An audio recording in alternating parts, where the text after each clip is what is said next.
His name was Colonel Benjamin Cleveland, American patriot, military commander, and the man for whom one of the Carolinas' most remarkable counties would one day be named. In 1780, things were looking bad for the American patriots. The colonists' loyalties were sharply divided, and many felt there was no way the upstart nation could defeat the well-armed and well-trained British forces. But all that would change at Kings Mountain. It was there a diverse group of patriot and civilian militias would come together under the leadership of various commanders. Among them, Colonel Benjamin Cleveland. On October the 7th, 1780, he was one of the officers who led his militia into the famous battle. Fight like hell! Give them Indian flag! The fighting was fierce but short, lasting just over an hour. Forward! Forward!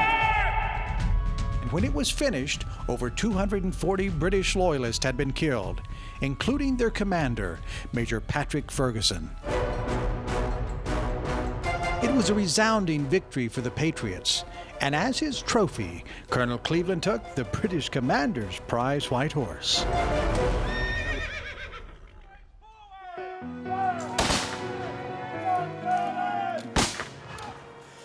After the Battle of Kings Mountain, the American patriots would never again lose hope in their cause. It was on this day that the determination to succeed as a new nation was reestablished and turned the course of the American Revolution.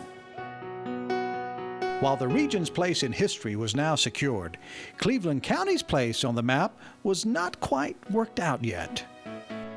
It was 60 years later, in 1841, when Cleveland County was officially formed from parts of Lincoln and Rutherford counties. The new area was named Cleveland County in honor of the Revolutionary War hero.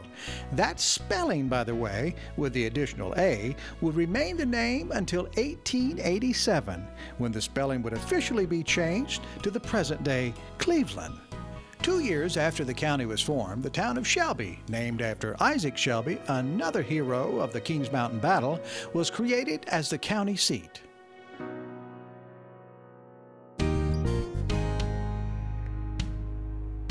Almost from the beginning, textile seemed destined to be an important part of Cleveland County's history.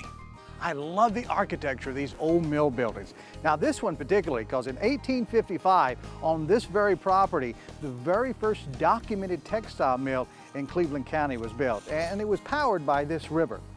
It's exciting to think about it. This was the very spot that an industry started that would revolutionize Cleveland County. From very humble beginnings, textiles would eventually grow to become the economic backbone of Cleveland County. But it wasn't the only thing that made them famous. We're at the Webbley House in Shelby. This is where the Shelby Dynasty got started. Back in the first part of the 20th century, this was the home of O Max Gardner, the 57th governor of the state of North Carolina, and one of the founding members of what was called the Shelby Dynasty, or sometimes the Cleveland County Dynasty. The name of this place itself speaks to this connection. The house was called Webbley, after members of his wife's family. His wife, Fay Lamar Webb, who was the daughter of Judge Webb and the niece of Congressman Webb. They were among a long list of political leaders to come out of Cleveland County, and through these very doors would walk some of the most powerful and influential state and national leaders in America. Leaders like Clyde R. Hoey, elected to Congress in December of 1919 to fill the vacancy created when Edwin Y Webb, that's O Max Gardner's wife's uncle, by the way, vacated the seat because he had been appointed a federal judge by President Woodrow Wilson. Hoey would go on to follow in Gardner's political footsteps, becoming North Carolina's 59th governor, before eventually becoming a United States senator. As for O Max Gardner himself, well, after being governor, he would go on to be an advisor and speechwriter for President Franklin Delano Roosevelt. Later, President Harry S. Truman would appoint him Undersecretary of the Treasury, and after that, Ambassador to Great Britain. There's no doubt that Cleveland County has produced an exceptional number of political leaders. It's a proud tradition and one that continues today. On January the 14th, 2015, Tim Moore of Kings Mountain was appointed Speaker of the North Carolina General Assembly. It was in 1872 that the train first came to Cleveland County. This was about 7 years after the Civil War. And when she pulled into Shelby, it was a deal changer because for the first time, people who were growing cotton and making textiles, they no longer had to depend just on the horse and wagon. They had something really big to take their products to the world. Advances in transportation, along with the availability of skilled labor, turned Cleveland County into an economic powerhouse.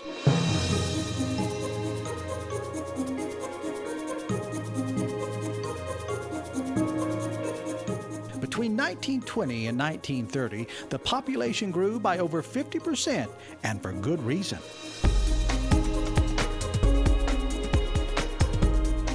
Nothing like walking in the cotton fields. I think we all love cotton. This is the plant that turns into the things that, well, we enjoy. This is a cotton jacket I'm wearing. It's amazing how this small plant literally created an entire industry. Cotton's no longer picked by hand, it's picked by machines, which makes the whole process a lot easier. But it was this plant that was called the king, and it turned Cleveland County into a textile leader in America. And guess what? Textiles are still made in Cleveland County. Located in Kings Mountain, STI specializes in upholstery for the furniture industry and is the largest promotional fabric producer in the country. Since 1989, they've called Cleveland County home. John Kay is the president of STI and a man with a long personal connection to the textile industry. He took me around the facility for a behind-the-scenes look at what they do. So now, John, your family's been in this business for a long time? Yes, I'm the third generation in the textile industry in my family. I've been in since 1986. This is just a great area with great history and traditions, both militarily and then also in textiles. Wow. And now Cleveland County's following that up with great expansion and growth. The government of Kings Mountain is very supportive of local industry. They support us with services from gas to electric to water, and the latest thing we're doing is dark fiber, which will be used to provide our internet. The county does a lot to support businesses here, but with over 200 employees, John will tell you the most important part of any company's success is the people. We've got some of the best employees in the industry. It's really about the people here in manufacturing. They're educated, they do skilled jobs, and they work hard at those. They take pride in the jobs and pride in the quality of the products that they're producing. What's this lady doing? She is making a warp. A warp goes in the back of the loom and is used to weave the fabric. When you weave fabric, it's done at 90-degree angles. The warp in one direction and the weft in the other direction. Okay. And then they'll bring it down here and they'll put latex on the back of the fabric to lock it all in place. So this is the back. Yep, this is the back of the cloth, and the latex will be put on top of the cloth and then scraped off with a knife so that we get the correct amount of latex on it. Wow, that's incredible. Wow, so this is what we were seeing on the other end. And now it's dried out and ready for inspection. Oh, correct. Okay. Yep. I've heard people talk about all the manufacturing has gone overseas. Why is it coming back now? What's happening to make that take place? A lot of reshoring's going on right now. So business that had been lost to China is now coming back to the U.S. So I see growth, especially in our industry. The product coming out of China is not as competitive as it was before.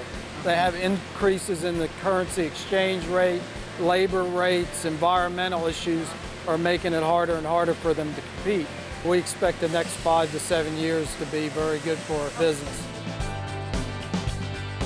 Great people and manufacturing is what made this country strong, and manufacturing is what will continue to make it stronger. Fabric producers like STI remain an important part of Cleveland County's economy. But these days, there's a lot more going on here than just textiles. When we come back, you'll be surprised by just what all gets made here in Cleveland County.